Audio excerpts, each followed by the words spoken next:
John, Mark, Sarah, and Jessica were best friends. They loved scary movies, they loved telling ghost stories, and they loved Halloween. One day, John had a great idea.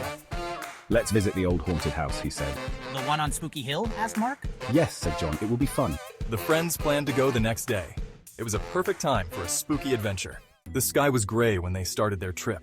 Rain began to fall as they drove. This is perfect, said Jessica. Finally, they reached the top of Spooky Hill. The house stood before them. It was tall and dark.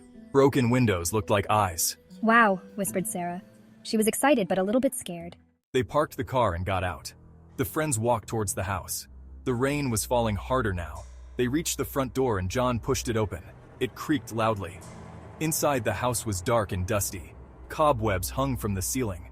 The air felt cold and damp. The friends all felt a little scared, but they were also excited. Let's stay the night, said Mark. It will be fun.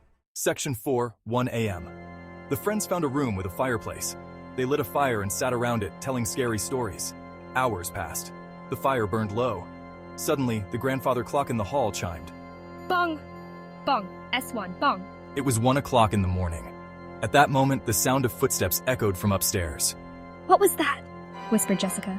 I don't know, said John, but he looked scared.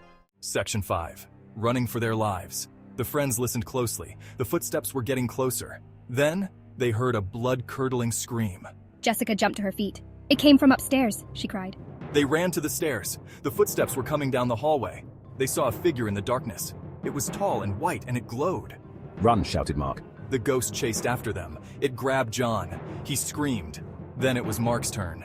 He disappeared into the shadows. Jessica fell, and the ghost got her too. Sarah was all alone. Section 6. Sarah escapes. Sarah ran to the front door. She fumbled with the lock. Finally, she got it open and ran outside. The rain had stopped. The sun was starting to rise. Sarah looked back at the haunted house. She could see the ghostly figure watching her from the window. She ran and never looked back. She was the only one who survived the night. Sarah, I was the only one who survived the night.